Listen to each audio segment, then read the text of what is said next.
So, i-clear ko lang po yun, Madam Chair, at ang target ng St. Paul, yung representative nila noon, na si PJ Lapay, ay target daw ng St. Paul University Philippines is about 10,000 Chinese students.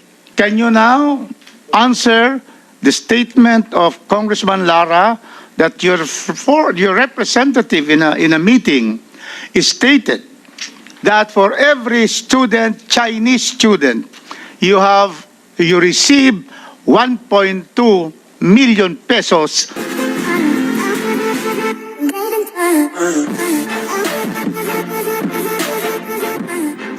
Si RD Marco was present nung nag-meeting kami ng October 5. You heard the statement of the representative ng University of St. Louis claiming na may 1 million na usapan galing sa agent na yun yung binabanggit kanina on our executive session, Madam Chair. Pero ang problema, 1 million paparesibo, 200,000 lang ang actual mahulog o may iwan sa eskwelahan. That was USL. Narinig mo yun, RD. No? Narinig mo yun. Nandun ka kasama si RD ng Nika. And of course, ang St. Paul kasi ngayon, hindi nag-attend sa meeting ko. So, i-manifest ko mamaya yun, Madam Chair. At ang St. Paul, nung sinabi na 1.2 million yung sa St. Paul, he neither denied nor confirmed. But sinasabi niya, at that juncture, Madam Chair, na 4,600 students na nag-enroll since the start ng internalization program ng St. Paul at 1,200 ang existing enrolled nung October 5. So, i-clear ko lang po yun, Madam Chair, at ang target ng St. Paul, yung representative nila noon, na si PJ Lapay, ay target daw ng St. Paul University Philippines is about 10,000 Chinese students. So, iklaro ko po lang yun. Yes, Madam Chair, the St. Paul representative is here. May we know again whether you have come back to this room after the executive session? Is he here? Yes, Your Honor. St. Paul. Okay, so now, we now hear from the horse mouth. But he's a different guy. Yeah, but we'll ask him now because he represents St. Paul's. Yeah. It's already 4,600 in St. Paul, and you intend to have 10,000 students. Can you answer that? You are under oath. Good afternoon, Madam Chair and Your Honors. I am Jeremy Godofredo Morales. I'm the Director for Internationalization at St. Paul University, Philippines. Number one, I was not the one who attended the meeting, as our good congressman has been saying. So I also would like to say that I was not verified, or I was not asked before numbers were given out. Currently, the numbers of foreign students at St. Paul University, Philippines. Yes, ma'am. Don, you did not take your oath yet? I did, ma'am. He did already. I did. Thank you. So what's the direct answer? Did your school receive 1.2 and only this much is receipted? No, the Your others Honor. went somewhere? Please No, state your answer. No, Your Honor. St. Paul University, Philippines does not charge 1.2 million How much is pesos. being charged? The university charges $1,000 per trimester for each foreign student. And the students for tuition fee per trimester, and in 1 year the students enroll in 4 trimesters. So for the students to complete their graduate school program, they are enrolled in at least 10 trimesters. So if we put together that $1,000 times 10 per trimester times 10 trimesters, that's only $10,000. So it does not reach 1.2 million pesos.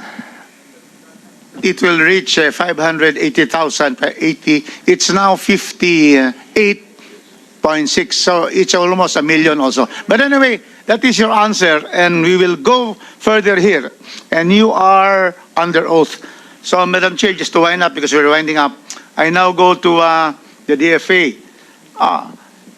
You are, as stated by my good commissioner and chairman and minority leader, you are in the forefront of protecting us. How many note verbals have we issued against China for its violation since the President PBBM assumed office? How many notes verbal for the intrusion of these Chinese vessels in our sovereign West Philippine Sea? Thank you, Congressman. I would like to answer that, but I am not in the Office of the Maritime of Ocean Affairs Center. That is I am all with over the Visa papers, Division. Director But Feliciano. I know there have been several It's about hundreds. 350. Yes. It's in the papers. Yes. Me, even if I'm not in the DFA, I know because I read. Every day almost, we have about verbal. So, were you not alarmed that, for example, EDCA site, Cagayan, Santa Ana, the naval port, in that part, and then near, proximate to Batanes, which China is trying to claim and to really get. Were you not alarmed that these are just too many in a particular place? Okay. Thank you, Congressman. So before I answer your question, I want to add something more to the previous.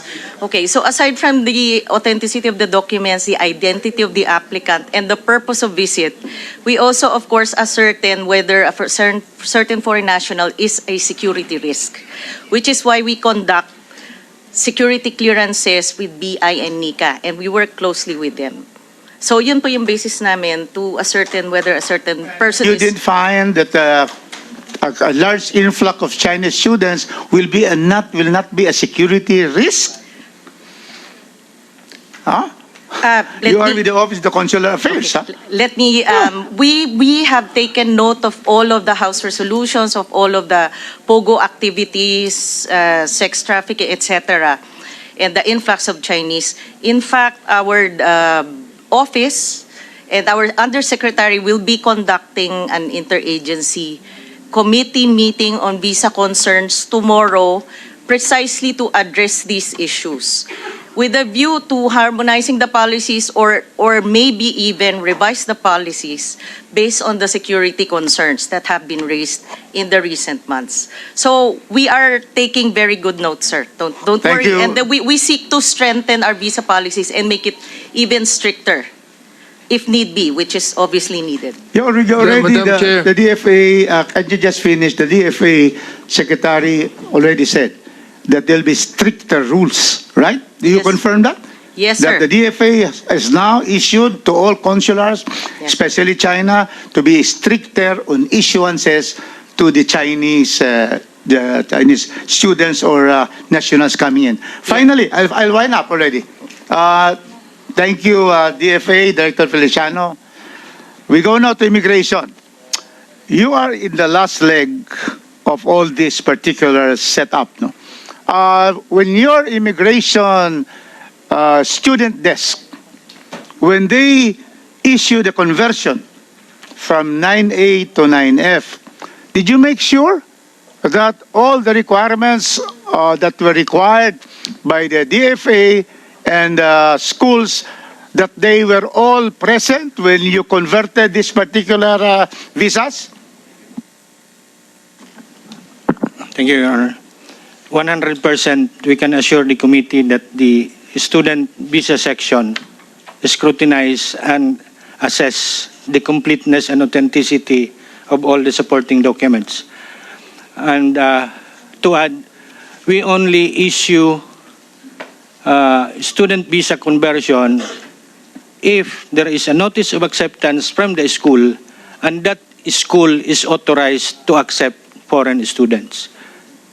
And under your helm, there will be no more pastilla scheme because Chairman Abante has stated in his resolution of some corrupt activities of the Bureau of Immigration.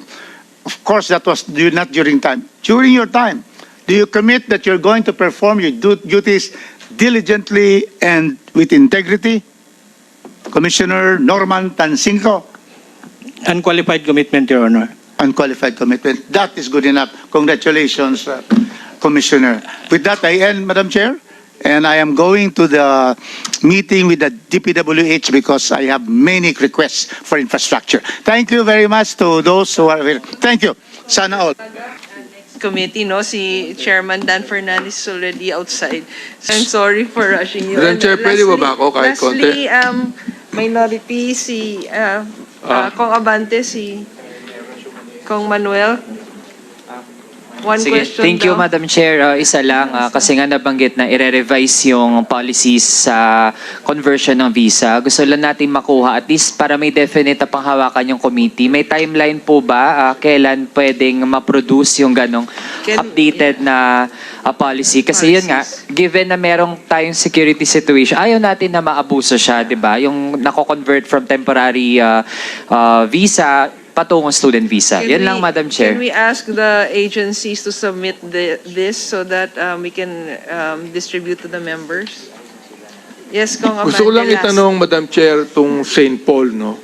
Ilan ang current enrollment ngayon sa inyo? Ng Chinese, ha? Good afternoon po. Currently, we have 828 Current Chinese enrollment. students. Opo. And I would just, may I be allowed to clarify? We never reached 4,600 total of Chinese students enrolled in any year at St. Paul University, Philippines. But you have 800 right now. Yes po, sir. That's So, nagbayad yan ng $10,000 each. per trimester din po sila nagbabayad. Okay. Hindi po Are they minsanan. still there now? Many of them are in Tuguegarao. How many are attending face-to-face classes? About 200 po. What are the others doing? The others, since they came before since they went home sometime, their visas expired, their student visas expired, so they had to apply for a new tourist visa. So pag alimbawa nag-expire ang kanilang visa, ano ginagawa ninyo?